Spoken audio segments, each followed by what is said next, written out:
The science of reading is not just phonics. It is just not just phonemic awareness. It is not an ideology. It's not a philosophy. It's not a one-size-fits-all program. One of the things it has discovered in multiple disciplines is that reading is not a visual memorization process. According to the National Center for Education Statistics, 34% of students are below grade level for reading by the 4th grade. And the most recent test score showed that students have fallen back to levels 20 years ago.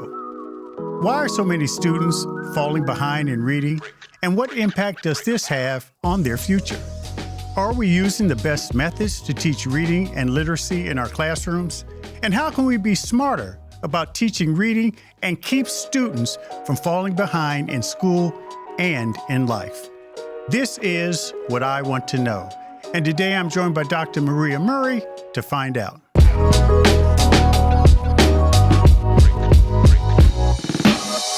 Dr. Maria Murray is the founder and CEO of the Reading League, a nonprofit organization dedicated to the awareness, understanding, and use of evidence-aligned reading instruction.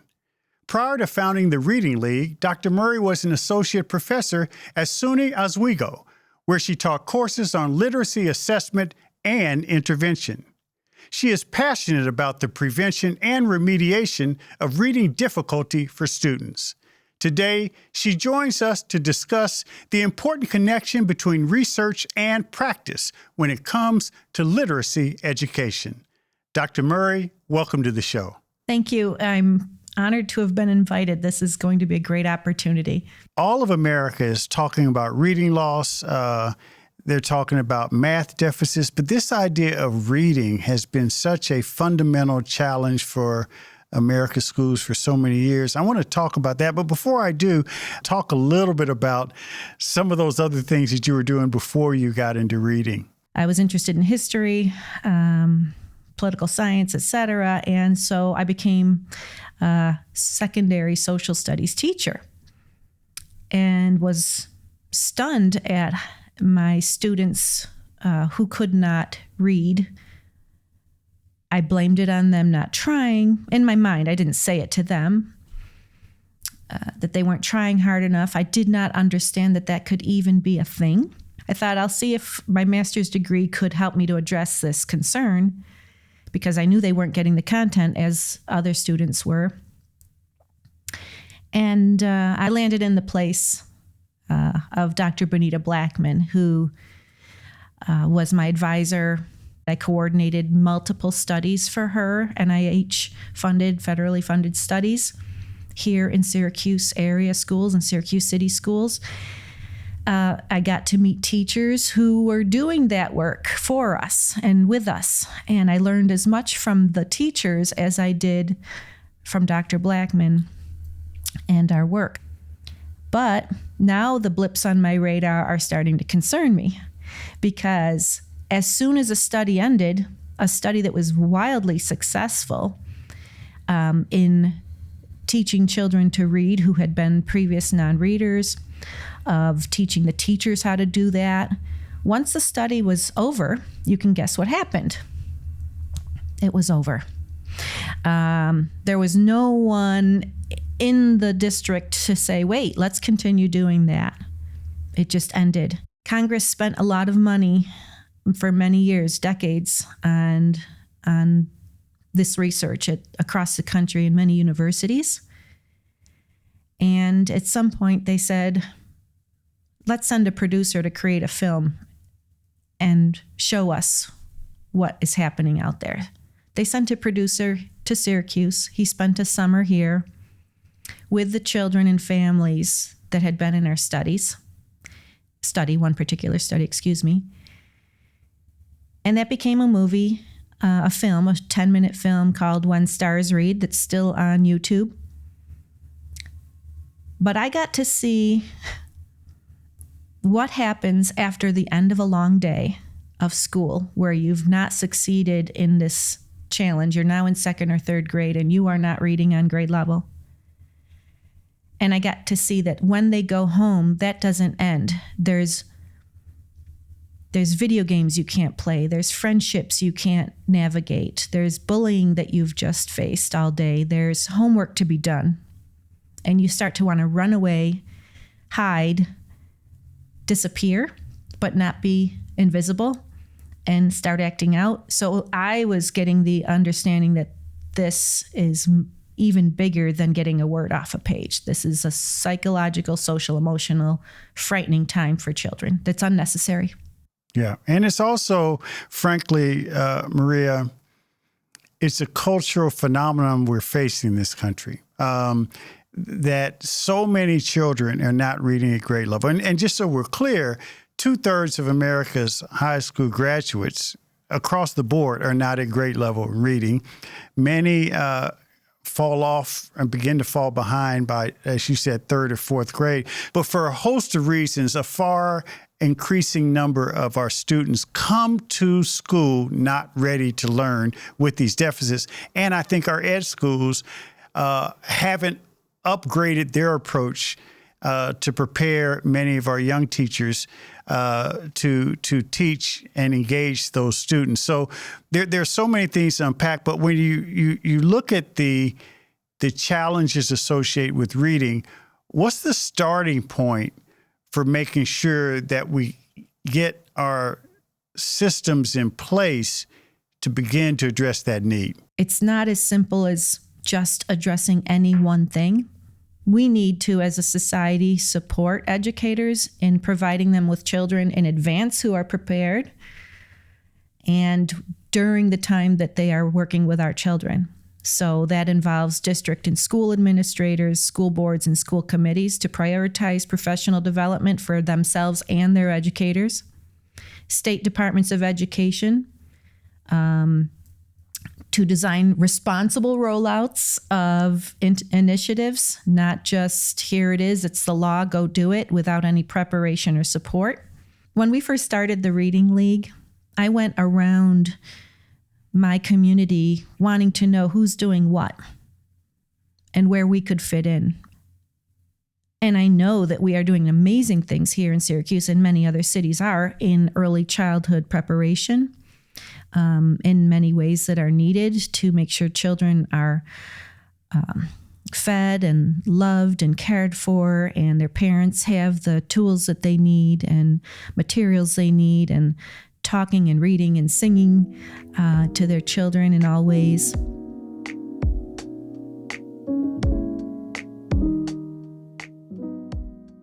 As we talk about the Reading League, because you mentioned best practices, and I think the best practices, really suggests that we engage students the right way to teach them to read, particularly those that come to schools with deficits. And there are a whole lot of reading programs.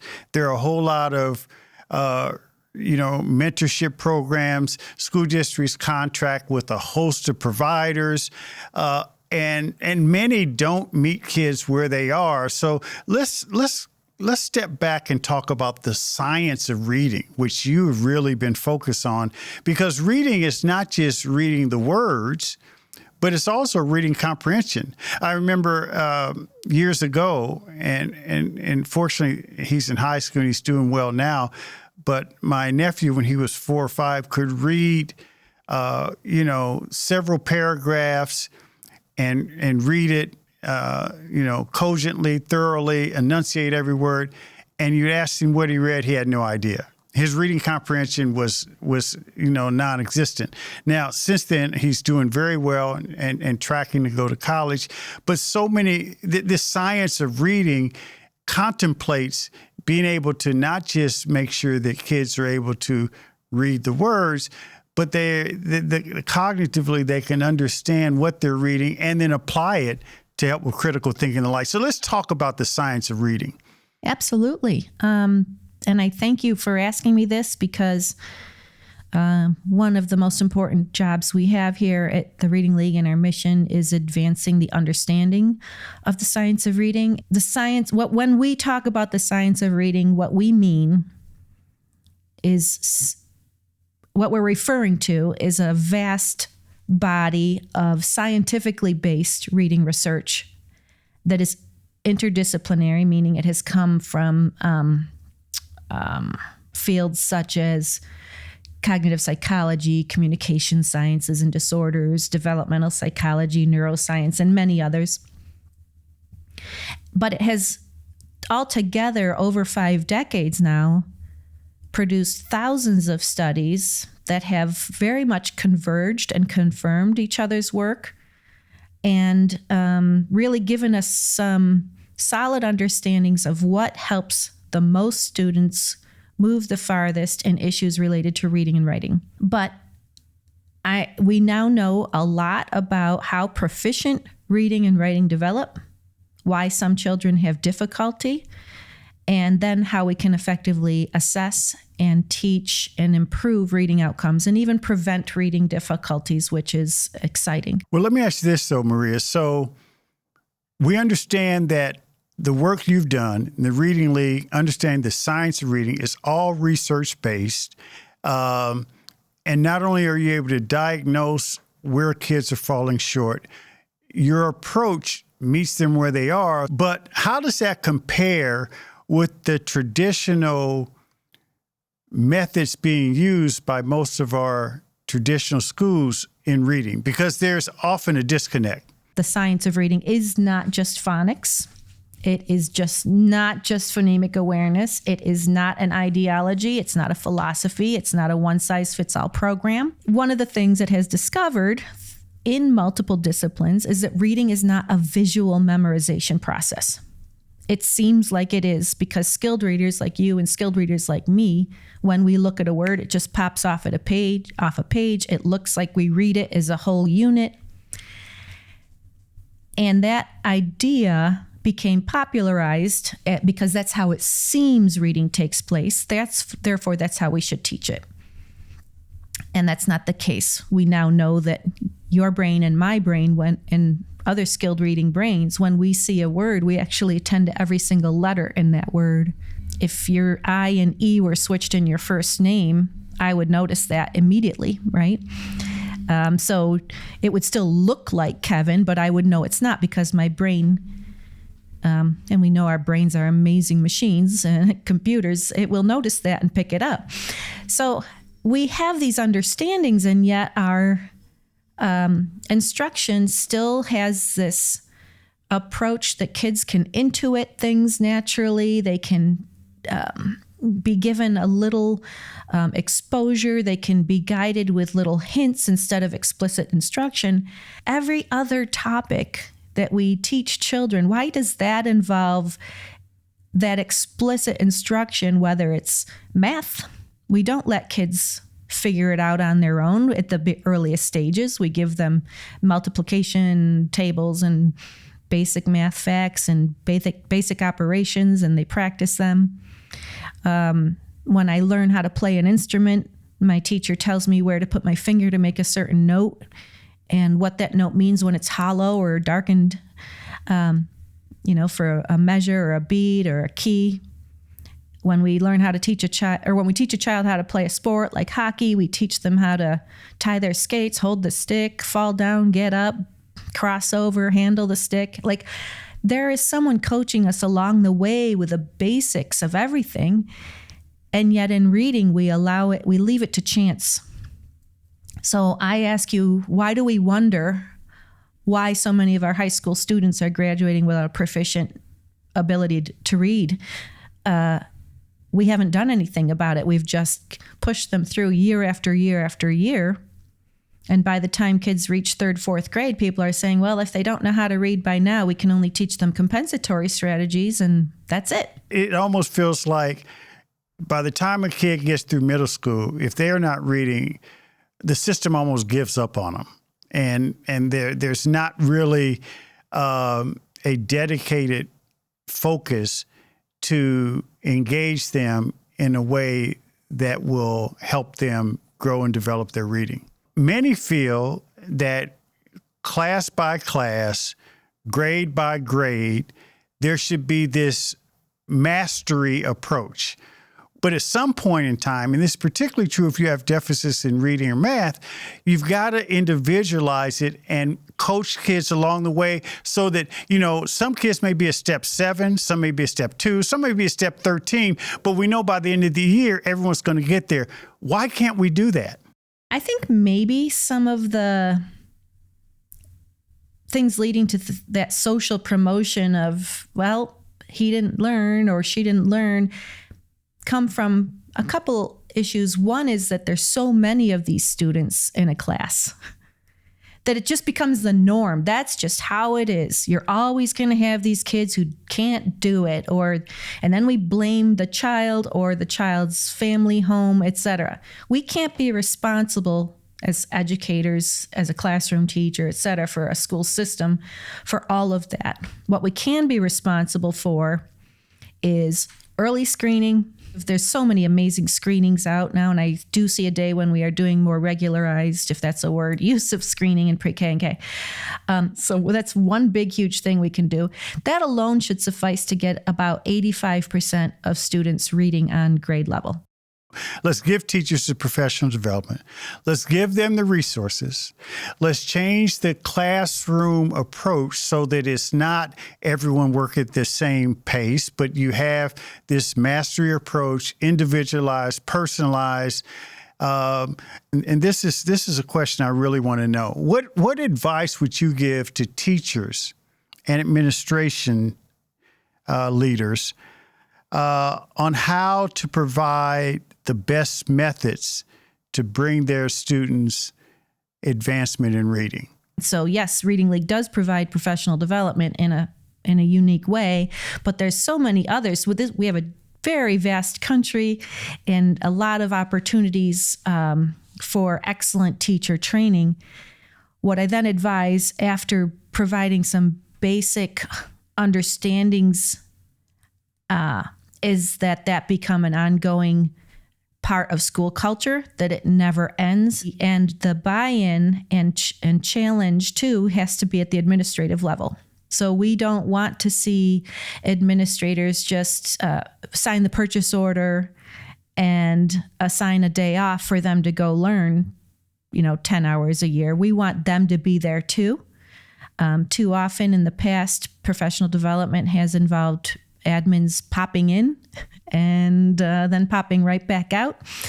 But everyone has to say, I have unfinished learning, and I'm going to be right here with you, and we're going to learn together and sustain this. I tell you, that makes a lot of sense. I love your definition of transformation, where it's not anything additive, but the professional development, the coaching. I think district leaders have to begin that process, but they have to be committed to make it ongoing. So it's not just the one introductory session when everyone comes back for the school year, or a refresher in January. Let's make it ongoing. And this idea of making sure that it survives the politics of any school district is equally important. So we could talk forever. I need to have you back to engage more once you get this done. And I really thank you so much for joining us on What I Want to Know. Thank you.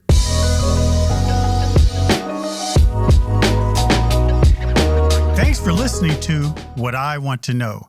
Be sure to follow and subscribe to the show on Apple Podcasts, Spotify, or your favorite podcast app, so you can explore other episodes and dive into our discussions on the future of education. And write a review of the show. I also encourage you to join the conversation and let me know what you want to know using hashtag WIWTK on social media. That's hashtag WIWTK. For more information on Stride and online education, visit stridelearning.com. I'm your host, Kevin P. Chavous. Thank you for joining What I Want to Know.